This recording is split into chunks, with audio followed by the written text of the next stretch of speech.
and a lot of their concerns go unheard. We're going to talk about divorce, how it impacts men, dads, fathers, and navigating the court system. So as we begin, why don't you both introduce yourself, beginning with Ben, and tell us a little bit about who you are and where my audience can find you guys. Sure. So I am a father of five.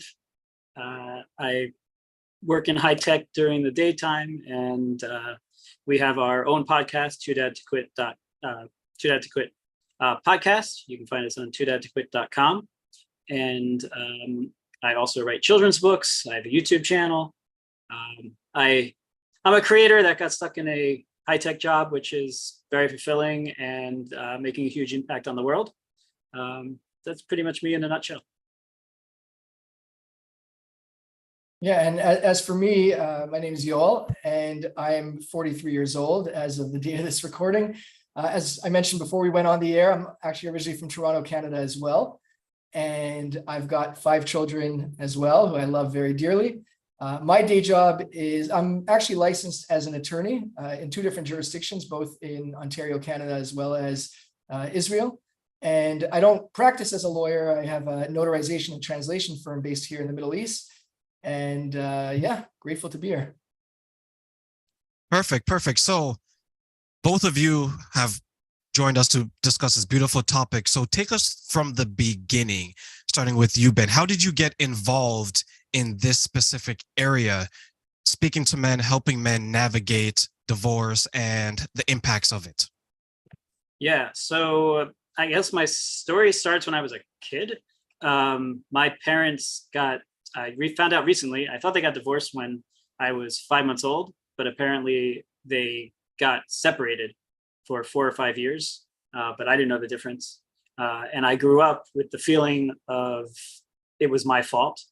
And I basically prayed every day for most of my childhood that they would get back together. And then I found myself, 30 years later, married with 5 kids, married for over almost 14 years, and somehow facing divorce. And it was kind of like I did everything in my mind right for this not to happen, because of the pain I went through, and I didn't want my kids to go through that. And the way the road went, that's where it headed. And during that process, it happened basically the day before they had the first lockdowns locally. That's when the divorce was official. That's when I moved out with a suitcase. I don't have any family in this country. I moved into a friend's house for 7 months. And I didn't really have a support system here. So luckily there's an underground society that I never knew existed, of a bunch of divorced people that are supporting each other. And luckily we had Zoom nights like this, and we would get together. People would be cooking, people would be talking about what they are doing, work, etc. And it saved me, because my kids I was seeing them sort of, half the time, but there were lockdowns in the middle, and there were some kids test positive, and then you don't see them for some time. It was just a really rough time. And along the way, Yoel and I reconnected. We knew each other 20 years earlier, and we reconnected, and he happened to be going through the same kind of situation. And we realized that our stories were very similar. And as we met more and more divorced men, it was the same kind of story all over again. The statistics are 70% of divorces nowadays are initiated by the women. And not even talking about how the courts are, which depends where you live. But, in the States, I have friends that, didn't see their kids for a long time because of the way the court system worked. And it was a battle. And, I had a wake-up call, where a story came out where some guy agreed to, or was supposed to pay X amount for child support, which was like $3,000 more than he made. And he went to court to reduce it. They said no, after being in jail because he couldn't pay it, and he killed himself. And it was like a wake-up call. And that wasn't the first story that I heard like that. And I realized that, there's a lot of support out there for women. Lots of groups, even growing up, as my mother was a single mother, And my father, I saw him once a month, but like there were people understood what a single mom was, but single dads, in people's mind is, midlife crisis. He's got a job, he's got a car, he's going to, find a better model, a younger girl, whatever it is. And that's not the reality these days. For, all the people that we've spoken to, it's, most of our guests on the podcast have admitted, just being home and out of nowhere, just being flushed with emotions and breaking down crying in the middle of, making dinner for themselves or just sitting in the car. I drop my kids off at the house and their mother's house, and I just stand outside and have nowhere to go. I just nowhere to go, just frozen. And we realize that there needs to be some place where these guys know that they're not alone. And even this week, we actually launched a Facebook group so people can discuss their episodes. We actually have 20% of the listeners are actually female. And we've heard from a lot of them. And one thing they want to hear the guy side. Guys are not always so vocal or about their emotions and all of that. And, we have them. So, it gives them a place to talk about it. We want people, on the podcast that have been through it, but are still functioning. Still, when you're in it, it sucks and, you're in the valley, but we wanted to highlight people that have been able to make it out and keep going and function and even fight to be in their kids' lives. One of our guests didn't see his kid for over a year, and now, thank God, he's seeing his kid again. So it's, the stories are, important, very important. I will absolutely agree. I remember there's this meme, and it kind of makes me laugh every time I see it, where you'll have support for men and women, right? And then it'll say, when women can't pay child support, there's this like nice house with this grass and everything, right? When men can't pay it, it's jail. Right? And it shows how there's a lot of people who hold this situation in a very emotional and a very painful light, because as you mentioned, Ben, that some people, they see the ugly side. Sure, there's divorces that end pretty amicably, but there's some where it's like you're surprised that these two people even loved each other at some point because it's so messy. And I remember when my parents got divorced, I wasn't surprised that it happened. What I was surprised at, that it took so long, but it wasn't a bad divorce per se, but both parents were physically present, but emotionally, mentally, they weren't. And Yoel, as I pass it to you, what was your experience like, either personally or what you've come across as someone that has the podcast and may have the experience, as well as you have the legal aspect as well? Yeah, that's a good question. I mean, my personal experience, it was, I wish there were things that would have been done differently. I'll put it that way. It was a very, very difficult time in my life. But I was, my approach, this was Ben's brainchild, to start the podcast. And, my concern then, and my concern always was and always continues to be, to make sure to not paint myself in two ways. One is to not make myself out to be a victim, because I'm not a victim, and I don't want to ever give the impression that I am one. And nobody should make themselves into victims. And number two is to highlight the positivity that men have experienced post-divorce, not to focus on the negative aspects. So those were two of the things that sort of, was my interest. It's interesting that I'm on this podcast, because I really, we've talked about this on the podcast and on our podcast as well. The whole idea of identity, I don't really identify as a divorced man. Like, I don't really identify with any one title or label or single father or this or that. I'm just a human being, for lack of a better way of saying it. And this was something that happened. So, I do a lot of spiritual reading and just trying to understand, where I fit into the universe, and my perspective has changed over time. But definitely when the podcast first started, I definitely related to the notion that it is a very difficult time for many men. And there is that, I agree with Ben, that there is that need for that, for many men to have that support system. To address your second question about the legal aspect, that's been very interesting. We've actually had, I think it was at least two lawyers, at least one lawyer. I'm blanking. We may have had a second lawyer. No, we've had two lawyers for Two sure. lawyers, two Yeah, lawyers. two lawyers, and I did find the discussion very fascinating. And in fact, the first attorney that we had on, who's actually a friend of mine, who's actually from Toronto, Canada, by the way, he had a very balanced perspective, and I really enjoyed it because, again, it's not about trying to push any one sort of agenda onto another. It's about, getting the facts, whether those facts may be something that some men listening may not appreciate, or maybe some women listening may not appreciate. And I found that, the way the courts look at the system, look at divorce is fascinating. That's not to say that there aren't men who have gotten a raw deal in the court system.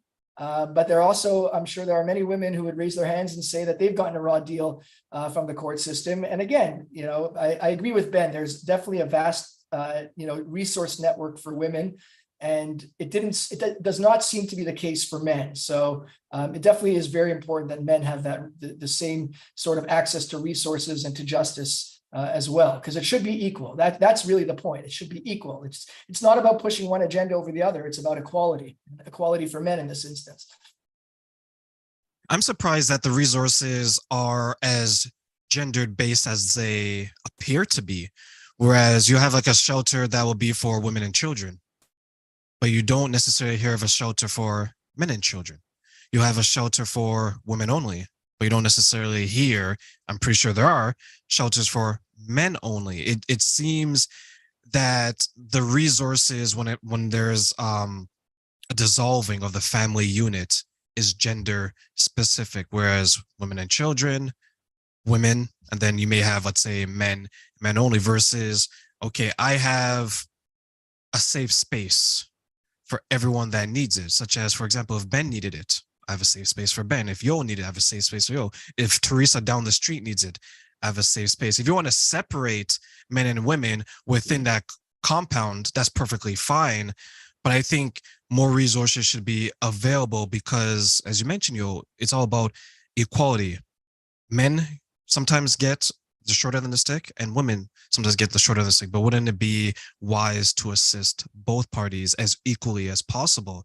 For both of you, when you're speaking to the men and when you are coming together with the men to speak it, do you find sometimes that the men are hesitant to share their experiences, maybe because of the way they may come across, or maybe there's judging? Like, what are some of the reasons that you feel are preventing men from being more communicative when it comes to what they're going through?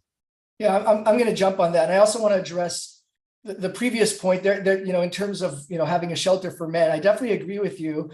There's no doubt that there is a bit of a traditionalist, if you will, parochial, whatever word you want to use, way of looking at things, whereby there's this assumption that the man is the breadwinner, quote unquote. And therefore, because of that, he's got that ability to make money. And therefore, why should he need a shelter? Because he's the one who has the ability. But everyone knows the reality is not the case. And in fact, I would say, and I'm not a spokesperson or spokesman for women, but women by and large are asking for equality, and rightly so. And they want to be treated equally. And there's often these movements and all sorts of, women speaking out. But when it comes to this, there is this sort of idea that, oh, the man's a breadwinner, therefore he doesn't need that. But I agree with you, Taryn, and it's interesting. In my divorce case, I remember my lawyer telling me very clearly, and he said it to me a few times. He's like, "Yo, get it through your head. Men and women are equal, just like when you're factoring in all sorts of child support or whatever the case may be, when the courts are looking at both of you, they're looking at her as an ability to make money, just like they're looking at you. It's not just you anymore, whereas in the past it was more. So I think some jurisdictions are a little more progressive, and I say progressive in the sense of looking at women equally as men than others, but there definitely are jurisdictions where they're not as progressed, and that has to do as well, as Ben was alluding to, as with custody cases, where there's this assumption that the woman should have the default right to children, and the men have to sort of fight for it. And a lot of jurisdictions are not like that anymore. And they do understand that the man is just as equally important as a father, as a woman is, as a mother. But it really depends on the jurisdiction, in which the divorce happens, which is unfortunate. And just to address your second point, I'm talking for a while, but just to address your second question about men, I have definitely come across that. I mean, I've asked, Ben knows this, I've asked a number of men, to come onto the podcast, and it has been very challenging for me. I think that a lot of men, and this is, I don't mean to stereotype everyone, but there definitely are a lot of men that are very hesitant to get into what they may perceive as an emotional discussion, specifically in a public forum. Now, that may have been the case if I was trying to contact women. Maybe 3 in every 10 women would also be just as hesitant. But my experiences with contacting men, and I think there is that hesitation to discuss those sort of things. There's sort of, I think a lot of men have this idea that a real man has to be macho and can't show their, how they feel about things. They don't want to talk about it. But it may not necessarily be gender specific. Some of it may just be people are hesitant or shy to talk about things in public, Yeah, and as far as shelters and organizations, so I know there is a place in the UK called Dad's House, which I hope to have on the podcast. But they're not just for men, but it is called Dad's House, and they have music, guitar, food, but they do support and legal help. But it's for all genders. But it's still called Dad's House, and I believe it was started by a father. So they do exist, and I'm hoping they'll start popping up more. And as far as the emotions, I don't know, we've gotten better over time trying to get people to open up. The harder part is getting them to agree. Some of them are worried that they're going to say something that they shouldn't say. I have a good friend, and he said, I love the podcast. You guys are doing great. Keep going. I love it. But when I open my mouth, I get in trouble. So there's some people like that are worried about that. But I guess the format of the podcast is to kind of warm up to giving a background about them. We're not trying to focus on the divorce. We're not trying to focus on the fighting, however that is. It's more about the person and what they've gone through in life, how they got through the divorce period, how they were able to keep the strength to keep going, what they've done since. In every episode, we always ask for a too dad to quit moment. So a time when they were most proud as a father. And you'll see, like, even the person who's like, we can't crack, as soon as you ask that question, they like stop and their face just lights up. And after that moment, you see them open up more. But there's all types, and I think as it becomes more normalized, it'll be easier. One other thing, we were on another podcast recently with a woman who never had men on her show, and in the middle of listening to Yoel and I telling our stories, she just stopped and she's like, I'm like sitting here and with a whole lot of emotion, and I don't even know how to express it. But it turned out, basically, in her circles and in the media and society today, it's like men are not allowed to have emotions to her. And just seeing that we had emotions was like an awakening moment where, I saw like a YouTube short recently where women need to create the safe environment for men to open up. So even the toughest men, like, I always find it funny, like, you got the biker guy or the Rock who has a kid, and then he's sitting there and he's putting on makeup and wearing dresses and tutus with his little kids, right? And it's like the toughest guy you've ever seen in your entire life. But once he has kids, that's when that little kid or that emotional guy comes out.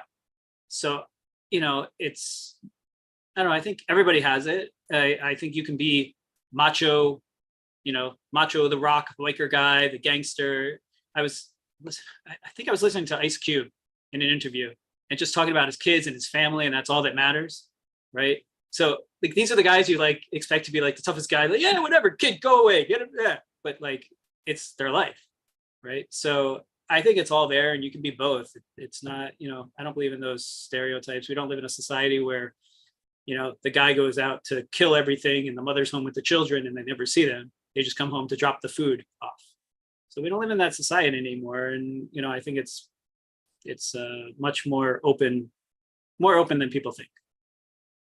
I agree. And that reminds me of one of my friends. And I always tell him the days of us going out there killing the woolly mammoth are long gone, right? Like we don't have to prove our manhood anymore by, there's no more drop your pants and show me what you're using. There's no more show me your fastest car, show me your biggest house. Yeah, there's still like a subsection of men that are out there, right? And there's probably still a subsection of women that still, they love it, right? Like, oh my God, you're making me all hot and bothered and wet and all this other stuff, right? But I think sometimes we forget that it doesn't matter, as you mentioned, right, Ben? How tough you are, how physically big you are. Every man's heart melts when their child comes and asks them, hey, Dad, can you read me a story? Hey, Dad, can you do this with me? And you gave it a good example because I remember seeing that video of The Rock and his daughter was painting his face with makeup and everything. Yep. And then he turns to the camera. And this is someone for as long as I've been around was one of the biggest guys, right? It's like if you were to see, I don't know how old you guys are, but if you were to see like Mike Tyson, right? There's a time where he was the scariest person on the planet. And now he's laughing, he's doing comedy, and he can still do what we all thought he could have did. But there's also that softer side. So when I asked the both of you, since you both have children, what was your moment when it came to that child that just lit you up and you're like, this is such a proud moment and I feel so happy that I'm a dad? Sure, I'll go first. So I have them all the time. But there was this one night when I used to work in youth work and I had a kid visiting that was now an adult, but I knew since they were in like 6th or 7th grade. And we were outside just talking and my son was there. And she was saying, when I needed something, your father would just hop in his car and he would drive and pick me up. He wouldn't let anybody mess with me. And my son looks at her and goes, well, yeah, that's my dad. And I was like, all right. Well, like, this is my boy who, like, again, emotions. And like, he'll just come out every once in a while. He'd be like, the other day, he was also like, you want to go to heaven? I was like, yeah, that'd be nice. And he's like, don't worry, you're already there. And like, just out of nowhere, these emotions come out of him. And whether he knows that they're emotional moments or not, the fact that those are the thoughts that he thinks when he thinks of me is pretty amazing. Yeah, and for me, I mean, we have, I have based on the schedule with my kids, I have them, a few days a week, and then every other Friday and Saturday, and we have meals together. It's easier on Fridays or Saturdays, so we'll have meals together, and every time I have them on those weekends, and we're sitting around the table, I'm just glowing the whole time. I'm just watching them and glowing, and the interactions that we're having. So that's as a group, as a family. And on one-on-one, I mean, like Ben was saying, they're all the time. I mean, my oldest son, I've had, so many deep discussions with him, and I'm just so proud of him, and, the way he speaks and how he presents himself. And, my daughter, my oldest daughter, I go to movies with oftentimes, and we just sit down and talk. And I just love talking to her. And it's just, watching them grow up. And the same with my 14-year-old daughter, just the maturity level and how they speak, and my younger kids, how they make me laugh, so it's like Ben was saying, there's really so many moments. It's hard to isolate one, but I'm just constantly proud of them, just constantly. And it's not for, it's interesting. I should know too. Sometimes people will say to me, like, you should be so proud because, he did such and such, or she did such and such. And I always say that I'm proud of them always, like all the time. I'm proud of them. Obviously there are some things, if they get into trouble, I'm not proud of the thing that they did, I'm not promoting that, but in terms of who they are as people, as individuals, I'm always proud of them. So I'm just very grateful to have them. They're such a blessing. For those who are watching on Facebook, YouTube, and my social media and website, please stay tuned and subscribe, like, and share for more incredible interviews like the one we have with Ben and Yoel.